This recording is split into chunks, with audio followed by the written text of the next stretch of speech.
If you're hearing this, stop what you're doing. Please, just listen. This isn't a story, it's a warning. There's a man who lives under the bed, but he's not what you think. He's not a ghost, not a shadow, not some trick of the mind. He's real. And once he knows your name, he knows everything. Your secrets, your fears, the truths you've buried so deep, you don't even let yourself remember them. He found us, he knew me, he knew what I'd done. At first, I thought it was just my daughter's imagination, just her way of coping after the loss of her mother. Kids process grief in strange ways, right? That's what I told myself, but I was wrong. Ignoring him didn't make him go away, it only made him stronger. The night I saw him crawl out from under her bed, I realized it wasn't just me he was after. He wanted her too. I tried to fight him, to protect her, to stop him. But how do you fight something that isn't bound by your rules? How do you protect your child from something that knows the darkest parts of you? The truth demands a price. It always does. And sometimes the truth isn't about what's hiding in the dark, it's about what's hiding in you. But I'm getting ahead of myself.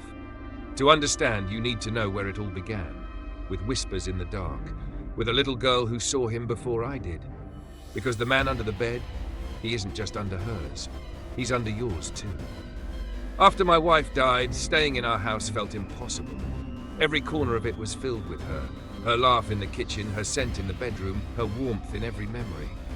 But instead of comfort, those memories began to choke me. Staying there was like trying to breathe underwater. So I told myself we needed a fresh start, Mia and me. A new place, a new life, far away from the reminders of what we'd lost. The apartment wasn't much. 2 small bedrooms, hardwood floors so warped they groaned with every step, and windows clouded with grime that swallowed the light. It felt hollow, like something was missing, or like something had been left behind. The moment we stepped inside, the air shifted. Heavy, thick, unwelcoming. Mia clung to my hand, her small fingers tightening as her wide eyes darted from corner to corner. "What do you think, kiddo?" I asked, forcing a smile that didn't feel right. She shrugged, her voice barely a whisper. "It's okay, I guess." I told myself she'd warm up to it. She just needed time. We both did. That first night was quiet, almost eerily so. We unpacked just enough to get by. Mia found her stuffed rabbit, and I managed to read her a bedtime story without my voice cracking. For the first time in weeks, I thought we might actually be okay. But by the second night, everything changed. I was tucking Mia into bed when she looked up at me, her face pale and serious. "Daddy," she whispered, her voice trembling. "There's someone under my bed." I froze, the words catching me off guard. My first instinct was to laugh it off. "Sweetheart, there's no one under your bed. Look." I crouched down, my heart pounding just a little harder than I wanted to admit, and peered into the shadows. Dust, a crayon, a single sock. "See?" I said, sitting up and ruffling her hair. "Nothing but your imagination, kiddo." But her wide eyes didn't blink, they didn't waver. "He's there," she said, her voice steady despite the fear in her eyes. "He talks to me at night." A chill ran down my spine. I forced another smile, but it felt brittle. "If he talks to you again, tell him your daddy doesn't like uninvited guests, okay?" She nodded, but her gaze stayed fixed on the floor. That night, I couldn't sleep. Every creak of the floorboards, every shift in the shadows made my chest tighten. At one point, I thought I heard faint footsteps in the hallway. Slow, deliberate. I grabbed the broom and searched the apartment, opening every closet, every corner, peering under every piece of furniture. Nothing. The next morning, Mia barely touched her cereal. She stirred it in her bowl, her spoon scraping against the ceramic like a quiet alarm. "What's wrong, kiddo?" I asked, trying to keep my tone light. She looked up at me, her eyes rimmed with exhaustion. "He doesn't like you," she whispered. I felt the air leave the room. "Who doesn't like me?" Her gaze flicked toward her bedroom door. The man under the bed. I wanted to tell her to stop, to tell her she was scaring me. But I didn't. I just knelt beside her and said, "Mia, it's just you and me here. No one else. I promise." She didn't respond. She just kept stirring her cereal, the clinking of the spoon echoing in my head long after the conversation ended. That was the moment doubt crept in. I wanted to believe it was all in her head, that this was just her way of processing the loss. But deep down, I couldn't shake the feeling that we weren't alone. It started small. Little things I told myself not to think about. The kind of things you can explain away when you're desperate to ignore them. The first night I heard footsteps, soft, deliberate, faint. They began in the hallway outside my room and stopped just outside Mia's door. My chest tightened as I got up, gripping the broom like a weapon. When I opened her door, she was sound asleep, clutching her stuffed rabbit. There was no one there. Old building noises, I told myself. But the tightness in my chest didn't ease, even long after I climbed back into bed. Then Mia's toys started disappearing. At first, it seemed harmless. A doll misplaced, a stuffed rabbit tucked in an unusual corner. But then her favorite doll vanished. We tore the apartment apart looking for it. Mia's tears soaked her cheeks as she begged me to find it. 2 days later, I found the doll sitting upright in the middle of the living room floor, its glassy eyes fixed on the front door like it was watching for something or someone. "Did you put it here?" I asked, my voice trembling despite my best effort to stay calm. Mia shook her head, her face pale and serious. I wanted to dismiss it, to laugh it off. "It's just odd," I said, more to myself than to her. But in the back of my mind, the unease began to grow. And then came the whispers. They started late at night, just as I was about to drift off to sleep. Faint, almost indistinct, they sounded like wind pushing through a crack in the wall. But there was no wind. One night as I passed Mia's room on my way to the kitchen, I stopped. Whispers, low and guttural, slithering through the dark. "Mia," I called softly. The whispers stopped. I opened the door to find her sitting up in bed, staring at the far wall, her expression blank. "Sweetheart," I whispered, stepping closer. Her head turned slowly, unnaturally, like a puppet on strings. When she finally spoke, her voice was hollow, distant.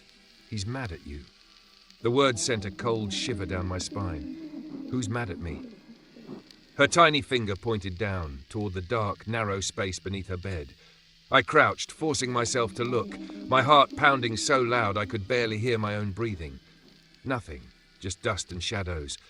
But even though there was nothing there, I couldn't shake the feeling that something was watching me. I couldn't sleep that night. Every creak of the floorboards made my nerves jump. I sat on the couch, gripping a baseball bat and staring at the dark hallway, listening for the whispers. By morning, Mia barely touched her breakfast. Her spoon scraped against the bowl, the sound grating against my nerves. "What's wrong, kiddo?" I asked, trying to hide my fear. She looked at me with wide, exhausted eyes. "He doesn't like it when you check under the bed." The words sent a chill straight to my core. I didn't ask what she meant. I didn't want to know. But that was the moment I realized this wasn't just Mia's imagination. This wasn't just grief. Something was happening. Something I couldn't explain. And it wasn't going to stop. It was the scream that woke me, raw and primal, cutting through the silence like a knife. "Mia," I stumbled out of bed, my heart pounding so loudly it drowned out everything else. The hallway felt impossibly long in the dark, each step heavier than the last. When I reached her room, I froze in the doorway. Mia wasn't crying. She wasn't moving. She was sitting upright in bed, clutching her blanket to her chest, her wide eyes locked on something beneath her bed. "Mia?" I whispered, my voice shaking. She didn't answer. She didn't blink. Her small hand trembled as she pointed downward to the shadowed space beneath her bed. I didn't want to look. Every part of me screamed to grab her and run, but I couldn't move. Something held me there, an invisible weight pressing down on my chest. Slowly, I lowered myself to the floor, peering into the darkness. At first, I saw nothing, just dust and a few forgotten toys. But then something moved.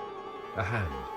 Long, pale fingers unfurled from the shadows, dragging slowly across the floor as if testing the air. The skin was stretched impossibly thin, almost translucent, and the nails were jagged, yellowed points. I stumbled back, my shoulder slamming into the dresser, the sound snapping me out of my trance. "Daddy." Mia's voice broke through the silence, trembling. "He's coming." I turned back just in time to see it, a figure crawling out from under the bed. Its movements were deliberate, slow, almost mocking. Its limbs were all wrong, too long and too thin, bending in ways they shouldn't. Its body seemed to stretch unnaturally, as though the space under the bed couldn't contain it. And its face, there was no face, just a void, an endless darkness that seemed to suck the air out of the room. "Stay there," I shouted, the words tumbling out before I could think. I grabbed the first thing I could, a baseball bat leaning against the wall, and swung with everything I had. The bat cut through empty air. The thing dissolved into shadows, scattering like smoke. But it wasn't gone. I could feel it. The room felt heavier, suffocating, the silence thick with something unseen. Mia was trembling as I pulled her into my arms, clutching her tightly against me. "He's mad at you," she whispered into my chest, her voice so small it was almost swallowed by the stillness. I didn't sleep that night. I sat on the couch with the baseball bat in my hands, staring into the dark hallway, listening for the slightest sound. But the apartment stayed silent, too silent. And in that silence, I realized something that made my stomach turn. I couldn't protect Mia. Not when I didn't even know what he was or what he wanted. But deep down, I had a feeling. This wasn't just about her. It was about me. You ever feel like your life is a puzzle, but someone else is holding the last piece? That's what it felt like I was being toyed with. I couldn't just sit in that apartment, waiting for the next creak, the next whisper, the next time I'd see him crawling out of the dark. I needed answers. I started with the landlord. He was an older man, gruff and impatient, but when I brought up the apartment, his demeanor shifted. "People come and go," he muttered, refusing to meet my eyes. "Old buildings have their quirks, drafts, noises. You know how it is." His tone was dismissive, but the way his hands trembled as he fumbled with his keys told me there was more he wasn't saying. That night, I tore through the apartment, desperate for anything that might explain what was happening. Every drawer, every closet, every dusty corner. And then I found it. In the back of a closet, buried beneath a pile of forgotten junk, was an old box. The cardboard was brittle, the edges fraying with age. Inside were scattered photographs, crumpled papers, and a yellowed newspaper clipping. The headline hit me like a punch to the gut. "Child still missing after 6 months." My hands trembled as I scanned the article. The boy's name was Daniel, 9 years old. He had lived in this apartment with his mother. One night he vanished without a trace. No leads, no suspects, just gone. And then I saw the photo. Daniel stared back at me with wide, haunting eyes. Something about his face tugged at a memory I couldn't quite place, like an itch just out of reach. I shoved the box back into the closet, telling myself it was just a coincidence. But I couldn't shake the feeling that I'd seen that face before. Later that night, I heard the whispers again. But this time, they weren't coming from the hallway. They were coming from Mia's room. When I opened the door, she was sitting up in bed, her eyes glassy and unseeing. "Mia?" I whispered, stepping closer. Her head turned slowly, her movements jerky, unnatural. When she spoke, it wasn't her voice. It was deeper, colder, laced with something that made my blood run cold. "You remember him, don't you?" The room tilted. My breath caught in my throat. "I don't know what you mean," I stammered, her hollow eyes locked onto mine, piercing through me. "You left him. You didn't mean to, but you did." The words hit me like a freight train, dredging up memories I'd buried long ago. Years ago, there was an accident. I was young, reckless. A boy got hurt. No, worse than hurt. I told myself it wasn't my fault, that it was just a horrible mistake. But deep down, I knew the truth. And now that truth was staring back at me through my daughter's empty eyes. "Who are you?" I choked out, my voice barely a whisper. Her lips curled into a faint, unnatural smile. "He knows." The room seemed to shudder, shadows stretching across the walls like claws, and then I heard it. The whisper. "You can't hide," it said, not from the room, but from inside my own head. This wasn't just about the apartment. This wasn't just about Mia. This was about me. Daniel wasn't just gone. He wasn't just missing. He had been waiting. Do you know what inevitability feels like? That crushing weight in your chest when you know something terrible is coming, no matter what you do. That's what I felt that night, sitting in the dark, clutching a knife so tightly my hand was trembling. The whispers had stopped hours ago, leaving behind a silence so thick it felt alive. I sat with my back against the wall, staring into the hallway, waiting. And then I heard it. A creak. Slow, deliberate, coming from Mia's room. My legs felt like lead as I forced myself to move. The hallway stretched endlessly, every step dragging me deeper into dread. The faint glow of Mia's nightlight spilled into the dark, casting long, unnatural shadows across the walls. When I opened the door, my breath caught in my throat. He was there, crawling out from under her bed. His limbs were long and jagged, bending at impossible angles. His pale, stretched skin glistened in the dim light, and his movements were slow, methodical, like he was savoring every second. His head, if you could call it that, turned toward me. There were no eyes, no mouth, no features at all. Just an endless void, a darkness so deep it felt like it was pulling the air from the room. Mia whimpered in her sleep, her small body trembling as if she could feel him even in her dreams. "No!" I screamed, my voice cracking as I lunged forward. The man froze, his bony hand hovering inches from Mia's face. Slowly, he turned to face me fully, the void where his face should have been somehow mocking me. My hand shook as I raised the knife, adrenaline coursing through my veins. I slashed at him, the blade cutting through his form. But there was nothing. No resistance, no impact. He dissolved into shadows, his body unraveling like smoke and sinking into the walls. For a moment, the room was still. Too still. Then his voice echoed, not out loud, but inside my mind. "You can't stop me," it hissed, each word a slithering tendril of malice. "What do you want?" I shouted, my voice shaking. "The truth," he whispered, the word dripping with venom. And suddenly I understood. This wasn't a fight I could win with a weapon. This wasn't about him at all. This was about me. I turned to Mia. Her face was pale, her breath shallow, as if something unseen was pulling her away from me. "I'm sorry," I yelled into the shadows, tears streaming down my face. "I'm sorry for what I did, for what happened to him."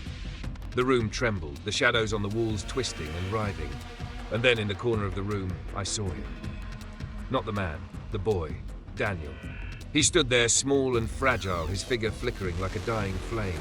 His wide, accusing eyes bore into me, filled with a mix of sorrow and rage. "I didn't mean to leave you," I choked out, my voice breaking. "It wasn't your fault. It wasn't supposed to happen. Please, let her go." The world seemed to hold its breath. The shadows stilled, the air lightened, and then as quickly as it began, it was over. Mia stirred, her small voice cutting through the silence. "Daddy," she whispered weakly. I dropped the knife and rushed to her side, pulling her into my arms, sobbing as relief and guilt crashed over me like a tidal wave. But even as I held her, even as the room returned to quiet, I knew it wasn't truly over. The man under the bed wasn't gone. He never would be. Not as long as I carried the weight of my sins. But for now, Mia was alive, and for now that would have to be enough. I don't remember packing. I don't remember walking out of that apartment. Everything after that night blurred together, like moving through water, heavy, slow, unreal. Mia clung to my hand as we left, her small fingers gripping mine like a lifeline. She didn't cry. She didn't speak. She just stared at the ground, her wide, tired eyes refusing to meet the shadows. I looked back once. The building stood in the pale light of morning, its peeling paint and cracked windows glaring at me like a living thing. The shadows around the doorway stretched too far, twisting unnaturally even in daylight. I told myself it was over. We were leaving. That should have been enough. But it wasn't just the apartment. It was never just the apartment. It was him. We stayed in a motel that night. A sterile, fluorescent-lit room with scratchy sheets and a hum that drowned out silence but not fear. I didn't sleep. Every creak in the floorboards, every muffled sound outside the door felt like a warning. I sat in the chair by the bed, watching Mia sleep. She looked so small, so peaceful. But I couldn't shake the nagging fear that he was still with us, hiding somewhere I couldn't see. Weeks have passed now, and I wish I could say we're safe, that we left him behind. But I can't. The whispers are quieter now, softer, like they're waiting for the right moment. Sometimes, when the night is still and the world is silent, I hear them. Not loud enough to scare, but enough to remind me. Mia hears them too. She hasn't said much since we left, but last night as I tucked her in, she finally spoke. "Daddy," she whispered, her voice trembling. "What is it, sweetheart?" I asked, my voice as calm as I could make it. Her wide eyes met mine, her lips quivering. "He's not under my bed anymore, is he?" I froze, the air around me turning cold. I forced a smile, brushing her hair back. "No, baby, he's gone." But even as I said it, I didn't believe it. Because every night when I sit in the dark and listen to the silence, I feel it. That weight in the air, the faint sense of something moving just beyond the edge of the light. The man under the bed isn't gone. He's just waiting. Maybe for someone else. Maybe for me.